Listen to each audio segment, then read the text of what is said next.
obrigado, meus irmãos, por seus lugares. Vemos aqui que a esperança é uma das virtudes que não pode faltar em nossa caminhada para o céu. Lembra do texto? É verdade. O título da revista: estamos numa jornada.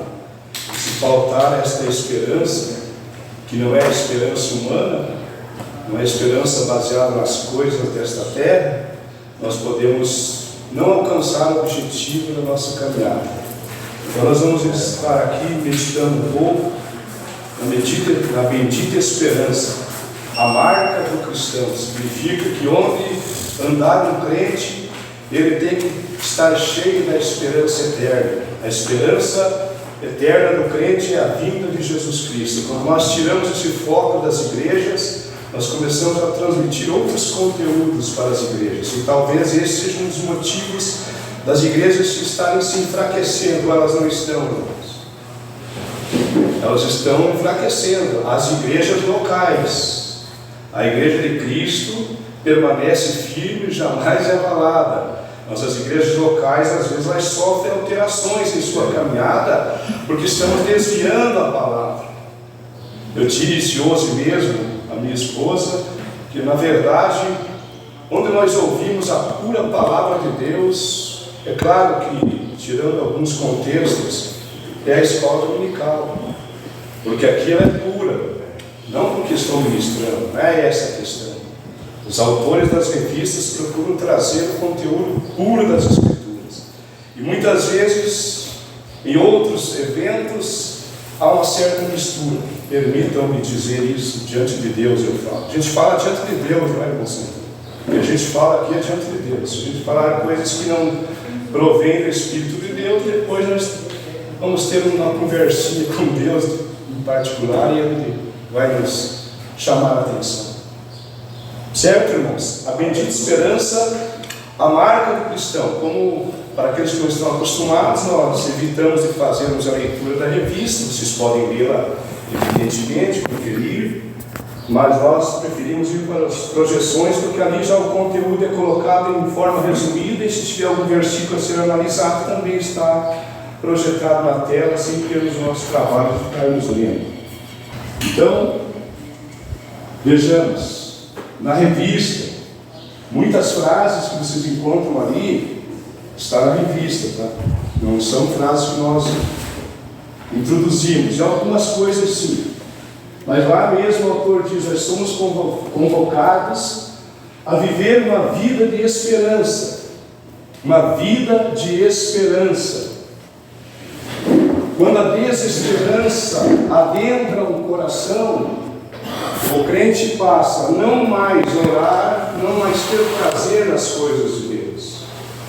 Mas enquanto essa esperança estiver fundamentada na ressurreição do Senhor, este é o fundamento da esperança cristã, a ressurreição do Senhor Jesus Cristo. Porque a ressurreição do Senhor Jesus Cristo nos garante também, se tombarmos nesta terra, a também sermos ressuscitados no dia do arrebatamento da igreja.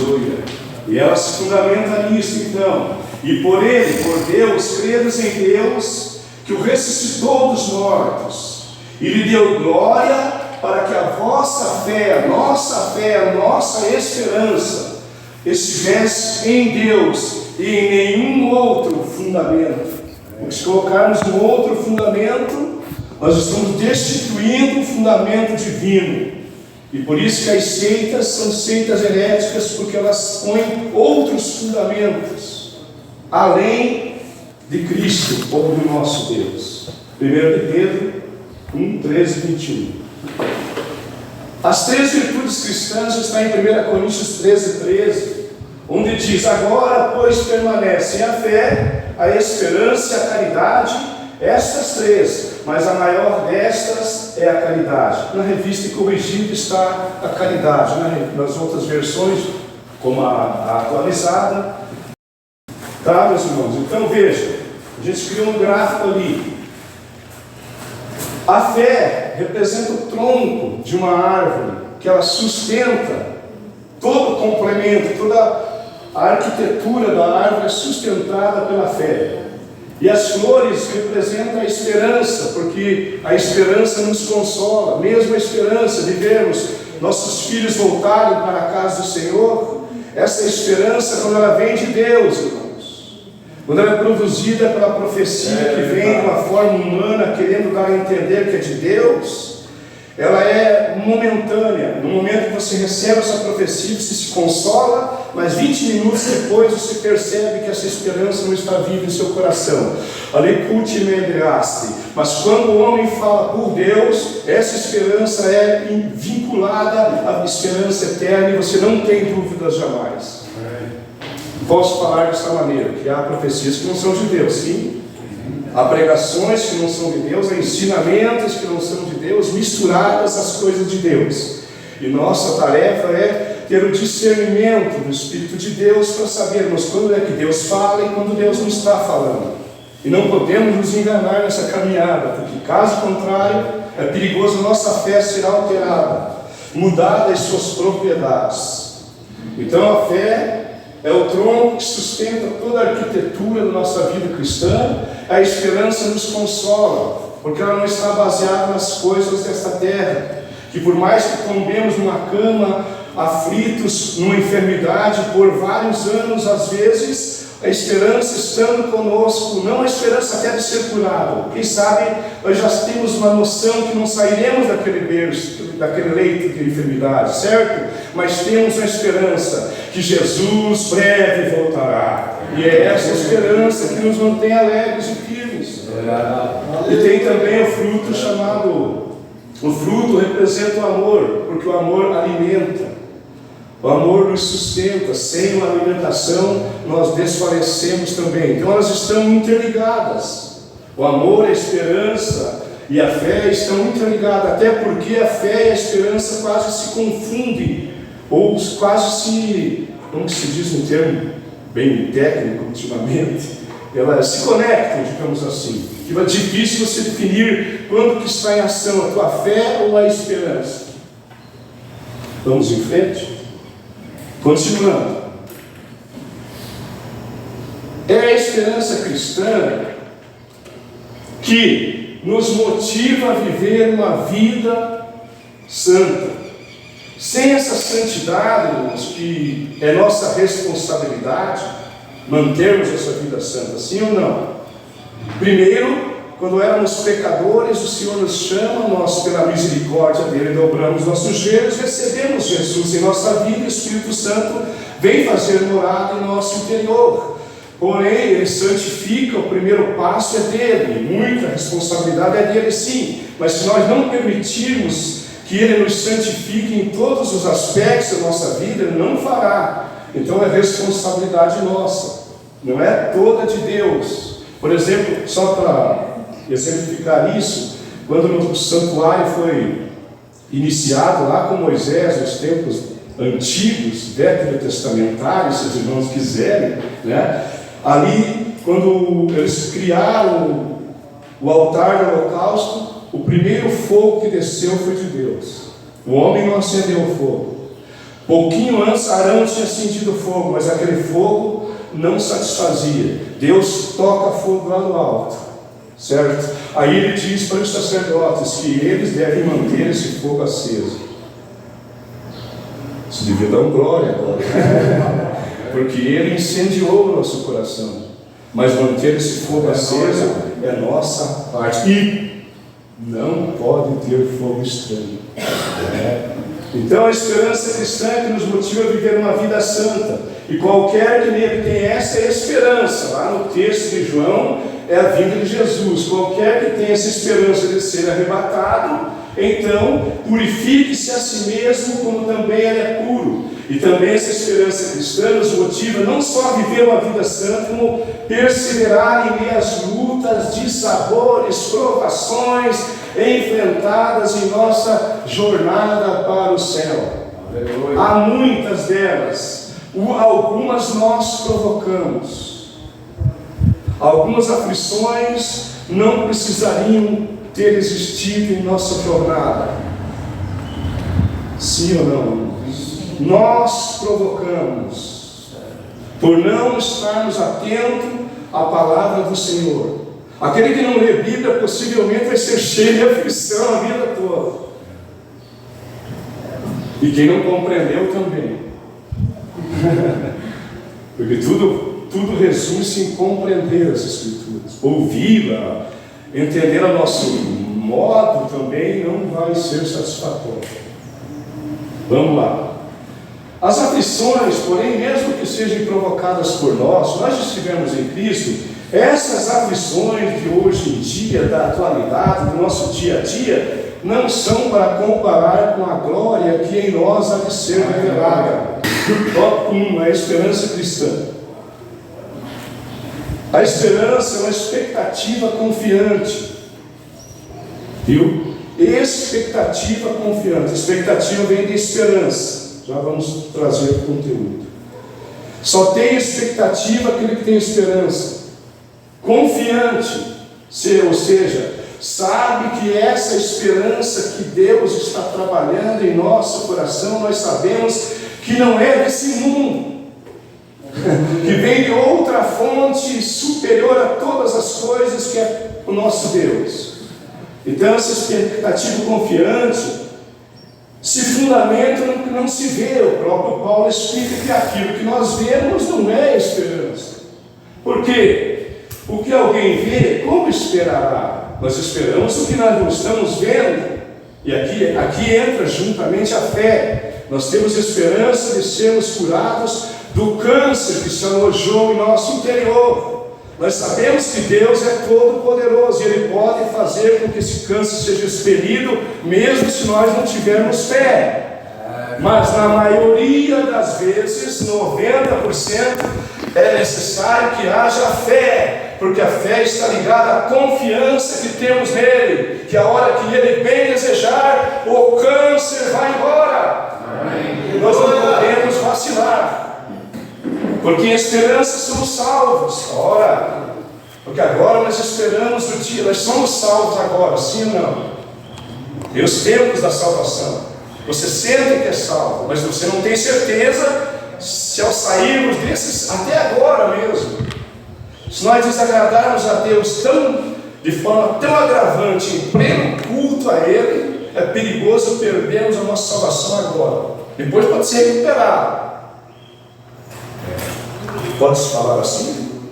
O irmão me corrige. Então veja, porque em esperança somos salvos, ou seja, a definitiva salvação, que é a glorificação do nosso corpo, nós estamos aguardando. A própria natureza, no texto, na leitura bíblica em classe, diz que a própria natureza espera a redenção dos servos de Deus, a remissão do seu corpo quando morto, ressuscitado. A própria natureza geme. E nós também gememos. Porque a esperança que se vê não é a esperança, porque o que alguém vê, como esperará? A etimologia da palavra, para não ficarmos estranhando, a etimologia é a ciência que trata da origem da palavra e também o desenvolvimento da palavra. De onde veio esses termos que nós utilizamos. E é importante, porque se nós formos na etimologia da palavra, a gente compreende bem melhor uma frase. A própria Bíblia, se nós compreendermos ela, o que dizia-se no original, vai facilitar bastante para a nossa interpretação dessa escritura devidamente. Então a etimologia da palavra estuda a palavra no desenvolvimento. E no caso da esperança, vem do latim ex, fora, e expectare, que é olhar. Então significa um olhar para além da crise, certo? Você está vivendo uma crise, mas essa esperança que é dada por Deus, que é sobrenatural, está em evidência na sua vida. Você olha para além da crise. O teu olhar atravessa a crise, ou sobrepõe a crise, e você percebe uma outra faixa da sua vida lá fora dessa crise, seja ela qual for. Certo, irmãos? Então, expectar é um olhar para além da realidade, que só sobrenatural pode fazer isso. Olhar para além da realidade. É por isso que o salmista escreve: eleva os olhos para os montes. Ele elevou os olhos para os montes. Ele estava numa situação caótica de perseguição e sentimentos de depressão até. Ele eleva os olhos para os montes, porque quando nós olhamos para os montes, também nós vemos que o poder de Deus está manifesto ali. Tanto é que lá no Antigo Testamento, as pessoas iam para os montes levantar seus altares, seus ídolos, certo? Por isso os montes representam, na história dos povos, um elemento importante na história deles. Porém, o salmista, ele conhece o Deus que criou esses montes, e diz em Hebreus que com a palavra do seu poder, ou seja, dizendo que as coisas que nós vemos não vieram de coisas que já existiam, mas simplesmente dos lábios de Deus saiu a palavra, o Logos de Deus, o Verbo de Deus se fez, e as coisas começaram a surgir do nada. Tal é o poder do nosso Deus. E quando esse poder de Deus, o glória, quando esse poder de Deus concomitantemente entra em ação com a tua fé, o milagre acontece. Isso é raro, irmãos, porque parece ser um segundo. Parece ser aquele segundo que parece que a tua fé está entrando em consonância com a vontade de Deus. Se nós perdermos aquele segundo, fica protelado para 10 anos para frente o milagre na nossa vida. Mas se nós percebermos pelo Espírito de Deus que é esse o momento, aleluia, nós conseguimos muitas coisas. Então é por isso que o salmista, ele põe a sua esperança não nos montes, não nas coisas físicas que ele olha à sua volta. Ele antevê, pelo poder que há nessa esperança, ele antevê um poder por trás de todas essas coisas. E é por isso que Satanás, sabendo disso, ele trabalha para a gente não ter esperança. Incessantemente, o alvo da sua vida é só esse. Ele só tem esse objetivo: impedir que a gente chegue lá. A esperança cristã, eu toco com uma ainda. Quanto à esperança cristã, nós vimos agora a definição etimológica da palavra esperança, mas não a esperança cristã, a esperança humana. Mas quanto à esperança cristã, é de natureza sobrenatural. Porque ela é Cristo, a esperança da glória. Paulo revelou aos gentios da seguinte forma: aos quais Deus quis fazer conhecer quais são as riquezas da glória desse mistério, que até então era um mistério, de Deus se revelar aos gentios. Esse mistério entre os gentios, que é Cristo em vós, esperança da glória. Enquanto nós sentimos que Cristo está em nós vivamente, nós temos esperança da glória eterna. Aleluia. Resumindo, a esperança é a confiança no cumprimento de uma grande expectativa. Pode ser cura, milagres, etc. Mas vamos principiar nisso, na vinda de Jesus, de nosso corpo receber a glória incorruptível, comprada por Cristo no Calvário. Tá, meus irmãos? Resumindo esse tópico 1, a esperança é a confiança no cumprimento de uma grande expectativa. A própria palavra expectativa deriva da palavra esperança. Tudo bem, irmãos? Amém. Glória a Deus. Tópico 2, a perspectiva escatológica, ou melhor, subtópico 2 aí. Nas cartas do apóstolo Paulo, assim como toda a escritura e outras cartas de outros apóstolos, está vivamente identificada essa esperança. Por exemplo, a esperança na ressurreição dos mortos. A própria Marta cria que o Lázaro, seu irmão, iria ressuscitar no dia da grande ressurreição. Os próprios judeus criam que haveria de haver um dia em que os mortos seriam levantados dos túmulos. A esperança no cumprimento da promessa, a esperança do arrebatamento da igreja, a esperança da vida eterna, a esperança do aparecimento da glória de Deus em Cristo. Essas coisas sobrenaturais são incorporadas ao nosso viver, permite-me dizer. Quando você toma posse, não quando o pregador te diz, quando você toma posse, quando você toma aquilo como realidades da vida cristã, aí você crê em milagres realmente. E além disso, você já não vai mais trabalhar incessantemente para receber as bênçãos do Senhor para você. Você vai querer levar as bênçãos para os outros. Maravilha! Glória a Deus! A esperança aparece como segunda na relação das virtudes cristãs, que nós vimos no gráfico que Jesus pôs da árvore.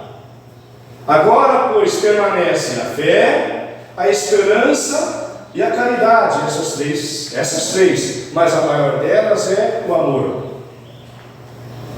Não saindo do contexto de 1 Coríntios 13, com a permissão dos irmãos, vamos sair do contexto e dizer que, porque a fé e a esperança parecem serem transitórias e o amor ser eterno? Porque no dia que nós estivermos lá no céu, não precisa mais dessa esperança. Não há mais necessidade, porque ao chegarmos lá, nada mais esperamos. Já alcançamos o objetivo na nossa vida. Aleluia. E a fé também. A fé lá é desnecessária, mas o amor permanece. Glória a Deus. Se não te arrepiou agora, deveria. O amor permanece, é por isso que Paulo escreve. Uma das razões por que Paulo escreve isso. Por exemplo, você tem um câncer que pode ficar aqui, sem precisar orar, sem precisar fazer nada. O poder de Deus não se vincula a Deus, não vincula-se a isso. Nós podemos sim, ao clamar, atrair a atenção de Deus, mas Deus não precisa. Eu já vi muito disso, Deus fazer sem nenhuma intervenção humana. E coisas grandes. Porém, tudo tem uma regra e uma prática. Na regra nós clamamos, quer dizer, uma regra e uma exceção. Na regra é clamarmos, mas a exceção às vezes Deus faz sem você pedir. Não sei porquê, chegou a tua mão lá mesmo, né? E não é argumento, Senhor, mas eu... Bom, então veja, irmãos, continuando. Essa esperança é sobrenatural. Claro, quando falarmos Deus, vincule a Cristo, claro, né? Vincule ao Espírito Santo. O autor trouxe a pessoa de Deus. Essa esperança ela é viva, ela é poderosa, ela é capaz de revolucionar a nossa vida, porque ela não vem de fontes humanas, não é baseada na sua conta bancária, na sua capacidade intelectual, mental, não é baseada em nada aparente, ela é baseada em algo que não se vê. A própria esperança é baseada em algo que não se vê, que é o Deus Todo-Poderoso e a sua capacidade onipotente de fazer todas as coisas. Essa esperança, ela só advém da regeneração. O crente, tem crente que não é regenerado, e não deveria, mas tem crente que não é regenerado. É por isso que ele não tem essa esperança. Todo crente regenerado, o sinônimo dele é esperança. Porque não compete a ele argumentar acerca dessa esperança. Ele nasceu de novo, ele se enche de esperança. Uma esperança eterna tomou posse da sua vida, e você percebeu que agora, ouça o que eu vou dizer, Você faz parte de uma coisa muito mais alta, oh glória, do que nossa efêmera vida humana. Nós fazemos parte de algo tão gigantesco que nós não temos capacidade de compreendê-la. Nós somos filhos de Deus. Você não é crente, tu é filho de Deus, tu é filha de Deus. Se nós tomarmos posse disso, irmãos, nós somos filhos de Deus. Por que ficar mendigando? Nós mendigamos, irmãos, como se não fôssemos filhos. Lembra do filho pródigo? Voltou? Tem tudo da parte do Pai. Nós temos tudo da parte do Pai, mas veja, porque às vezes não alcançamos? Porque está em pauta interesses humanos nossos e não os interesses do reino. Quando os interesses do reino estiverem principais em nossa vida, nós levantamos homens e mulheres dos berços de hospitais, dos leitos de hospitais. Aleluia. Com poucas palavras, com oração bem simples. E tem essas coisas serem realidades em nossa vida pessoal. Porque nós não somos meros expectantes. Nós somos filhos de Deus. Nós recebemos por adoção o nome de Deus em nossa vida e Satanás sabe disso. Papai.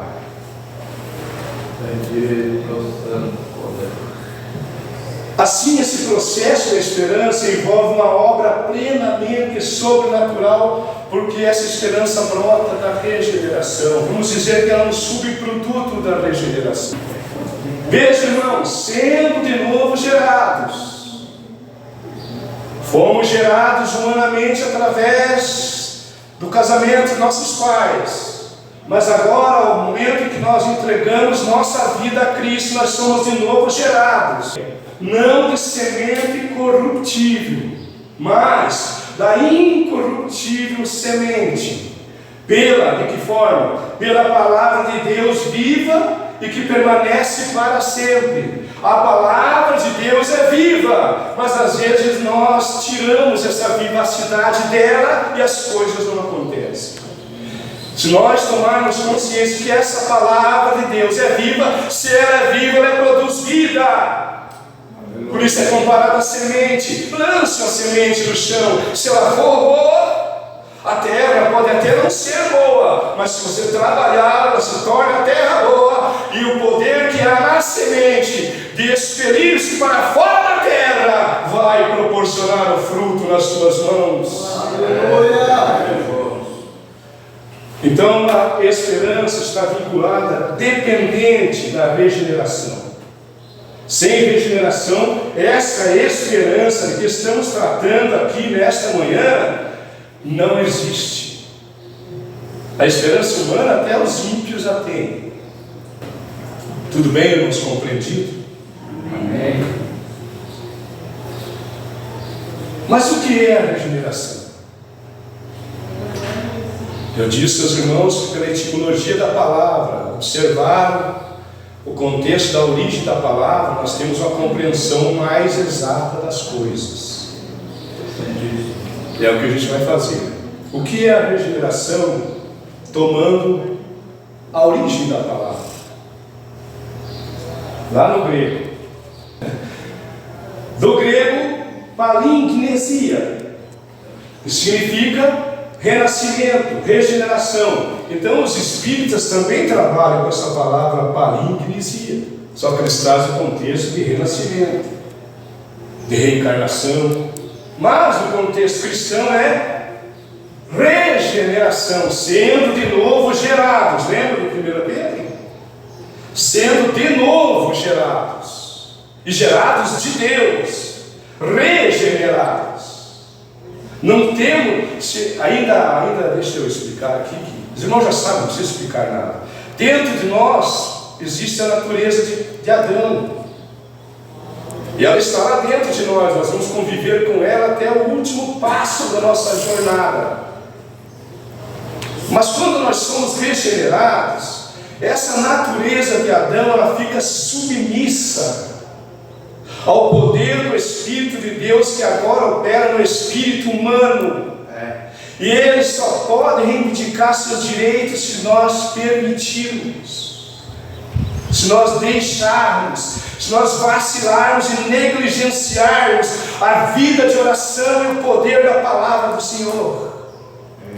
Caso contrário, ele fica subjugado à tua vontade, não por tua vontade, porque a tua vontade agora está dinamizada pelo poder do Espírito Santo nas nossas vidas.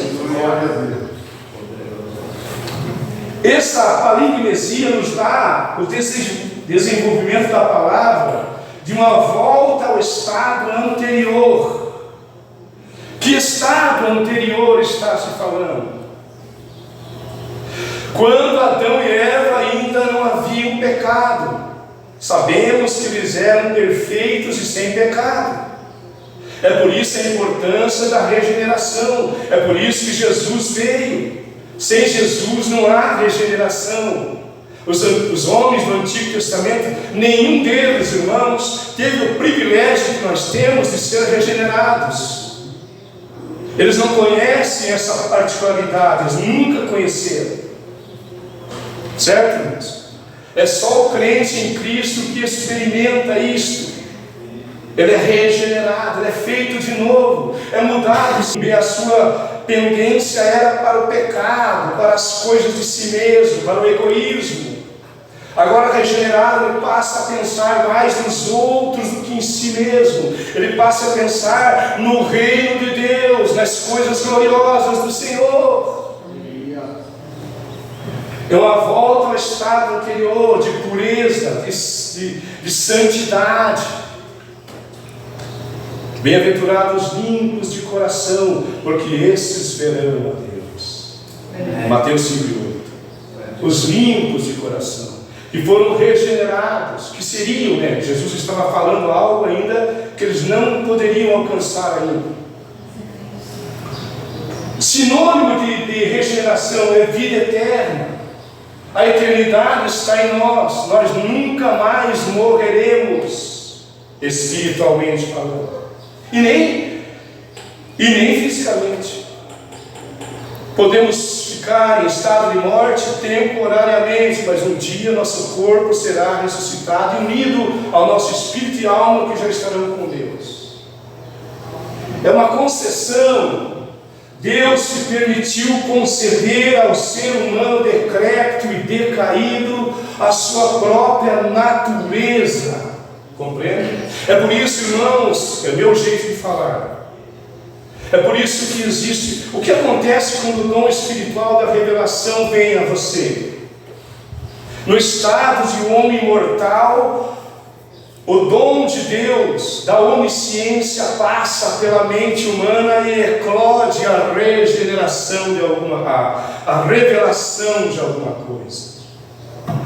A onipotência de Deus passa pela natureza humana e você impõe a mão sobre o enfermo e ele é curado. Aleluia. Os dons do Espírito de Deus são manifestações da glória de Deus na vida do cristão. E Deus está ouvindo tudo que eu estou dizendo. É concessão de uma particularidade que só cabia a Deus ter. Resolveu benevolamente transmitir a nós. Se eu fosse você, eu estava falando em igreja. Veja, irmãos, os quais não nasceram do sangue, nem da vontade da carne, nem da vontade do varão, mas nasceram de Deus. São especialidades de Deus. Imaginou se Deus nos deixar usar aqui, todos nós que estamos aqui nesta reunião, se nós permitirmos que Deus realmente nos use, o estrago que nós iríamos fazer no reino das trevas que impera sobre este mundo. Mas nós não vamos nos permitir.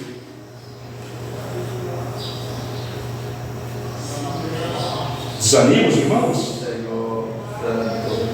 É porque nós nos acostumamos a ser crentes. Nós precisamos ser crentes, vir na escola dominical, daqui a pouco chega na nossa casa. Esse processo, irmãos, é contínuo e progressivo. Se esse versículo não entrar na sua mente agora, tem alguma coisa errada com a sua mente. 2 Coríntios 3,18. Mas todos nós, com a cara descoberta, refletindo como num espelho a glória do Senhor, somos transformados de glória em glória pelo Espírito do Senhor. Ouviu? Alguns versículos anteriores falam, 3:5, se não me engano, que quando Moisés descia o monte, que tiver estado com Deus, o semblante dele resplandecia pela presença de Deus. Mas quando ele ia se aproximando do povo, ele cobriu-se com um véu, porque aquela glória estava se desvanecendo e ele não queria desanimar Israel. A glória da lei era desvanecente. A glória do cristianismo, ela cresce e progressivamente se faz mais forte e vibrante nas nossas vidas, se nós permitirmos.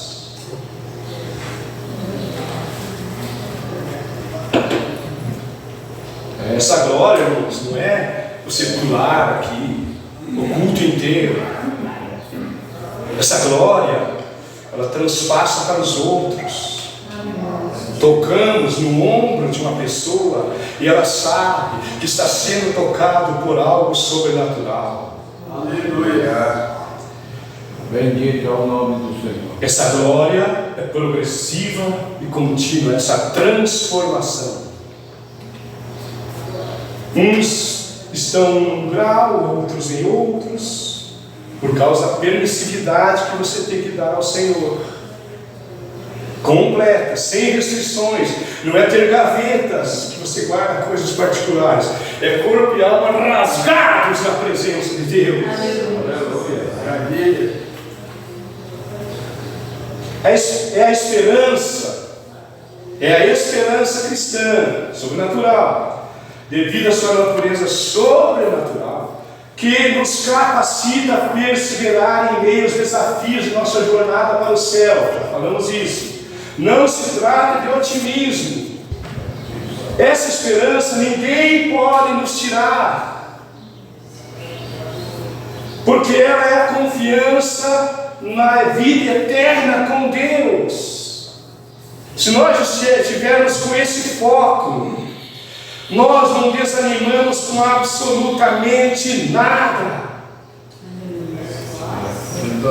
Mas em nada tem a minha vida por preciosa. Paulo sabe que vai morrer pela causa de Cristo, mas ele diz: eu não tenho a minha vida por preciosa, contanto que cumpra com alegria ainda. Cumpra com alegria a carreira e o ministério que eu recebi do Senhor Jesus para dar testemunho do Evangelho da graça de Deus. Eu falei aos irmãos, a escola dominical onde a palavra de Deus é realmente anunciada. Aleluia. Não tem mistura. Aleluia. Ela é o que é. E ela produz vida. Ela é viva.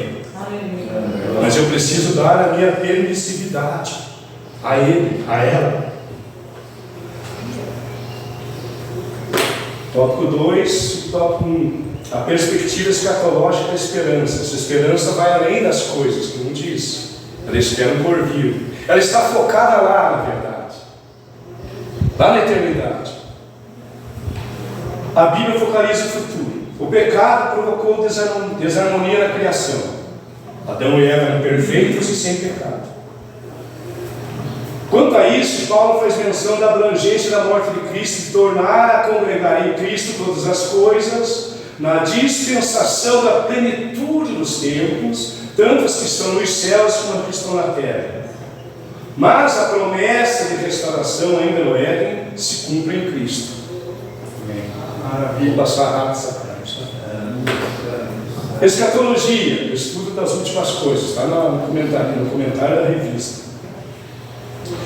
Quanto à incerteza do futuro, onde entra essa esperança? Porque tudo, olha, veja bem, irmãos, a importância que Deus deu à sua igreja. Ele preservou essas escrituras por um motivo, entre vários, né? Mas no contexto desta lição, por um objetivo só, ele preservou isso aqui. Foi alterada, foi copiada, nós sabemos, né? Mas ele preservou a essência. A essência está aqui.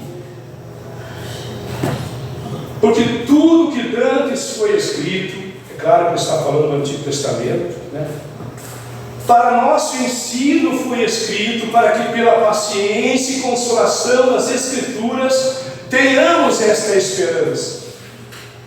Então, se não existisse a palavra de Deus escrita, uma glória nos aguarda nos céus. A glória de Deus não é dele, faz parte. Mas a glória de Deus é você tocar no enfermo e ser curado. Ele vai ficar agradecido ao Senhor pelo resto da sua vida. E não depende de circunstâncias, do que quer que seja. Ou você é morada de Deus ou não é. Não adianta simular poder. Uma glória nos aguarda nos céus. As aflições do tempo presente não são comparáveis à glória que em nós há de ser revelada. A esperança no porvir traz consolo e alegria.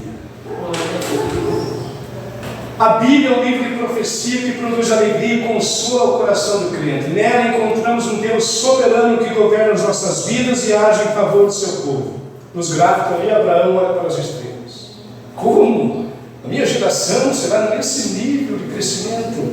E aqui Noé se alegra porque a pomba volta trazendo uma linha de oliveira, representando a esperança.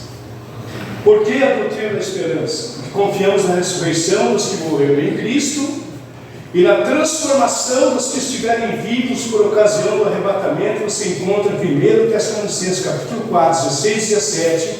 Não vou entrar aqui em detalhes, quem sabe entrar, mas o tempo nos toma ali, o relógio nos cobra. Por que uma doutrina da esperança? Porque vivemos a esperança que brevemente se cumpra, pois retenhamos firme a confissão da nossa esperança, porque fiel é o que prometeu. Resumindo, Paulo escreve também, para que não nos entristeçais como os demais que não têm esperança. No culto em que as pessoas têm essa esperança, nem precisa muito esforço da parte de quem quer que pregue. Porque quando os crentes estão alegres, irmãos, incendeia, passa de um para o outro.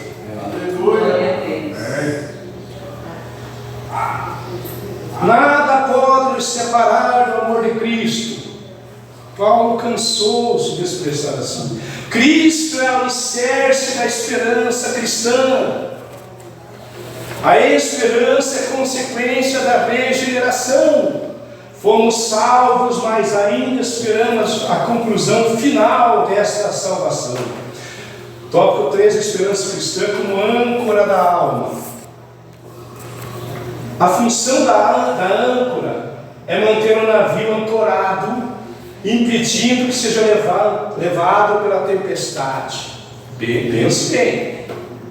Se nós estivermos com a nossa esperança fincada no céu, na eternidade, no porvir, todas as tempestades que passarem sobre a nossa casa podem até fazer abalar levemente o nosso barco, mas nós temos a certeza que não só sobraremos pelo poder das ondas, sejam elas infernais ou na vida comum. Na vida cristã, essa âncora, a esperança, né, vista como âncora, representa tudo que sustenta, tudo que estabiliza a alma do crente, estabilidade durante as tempestades da vida. A esperança proposta, a qual temos como âncora da alma, segura e firme, e que penetra até ao interior do véu. Entenda o interior do véu como o céu. Está cravado no céu porque a pessoa de Cristo está lá sentada no trono, à direita do Pai, e é Ele que traz essa esperança para a sua igreja. Não precisa ficar desanimado. Irmãos, por isso que eu disse, se eu for falar o que eu estou aqui, eu apanho. Porque a esperança do crente é melhor, ela é superior à esperança comum de todos os homens. Sem Cristo não há esperança para o ser humano. Essa esperança de eternidade com Deus. que naquele tempo estavam sem Cristo, separados da comunidade de Israel e estranhos aos concertos da promessa, não tendo esperança e sem Deus no mundo. Meus irmãos, as pessoas põem suas expectativas em várias coisas. Então as flechinhas eles são tentativas frustradas da parte dos homens de encontrar-se com Deus. A esperança do crente é Cristo. Quando Cristo entra em ação na vida do homem, ele é ligado novamente ao Senhor Deus. A esperança do crente é a razão de ele permanecer firme e a segunda vinda de Cristo, que nós já enfatizamos esta manhã. Para tanto, qualquer que nele tem essa esperança, purifica-se a si mesmo, como também ele é puro, mantendo firme a esperança. A igreja primitiva via a volta de Jesus como iminente, pode ocorrer a qualquer instante. Se nós não estivermos no amor, como disse o nosso irmão, todas as nossas atividades eclesiásticas serão redundadas em nada. Ficaremos aqui, plantados aqui. Nossa tarefa é manter nossa esperança viva e firme. Quando, porém, vier o Filho do Homem, porventura achará fé na terra? Eu vos digo que sim. A fé nas coisas materiais, a fé que Deus vai fazer isso e aquilo, mas Jesus está se referindo aqui à fé salvífica. A fé que produz salvação, que a pessoa sente que não faz parte mais desta terra e deste mundo. E eu termino aqui, porém a conclusão. Lutas, dissabores, provações, morte, entre outras coisas, o salvo em Cristo poderá enfrentar tudo isso, firmado na esperança verdadeira, que é Cristo Jesus, nosso Senhor. Assim seguiremos a nossa jornada sem temor e sem perder a fé. A história testemunhou que o cristianismo cresceu e prosperou, porque os cristãos entenderam que essa vida é provisória, sendo apenas uma parte de um todo muito maior, a eternidade com Cristo. Portanto, mantenhamos firme a confissão da nossa esperança, pois o que prometeu é fiel. Amém. Obrigado, meus Deus.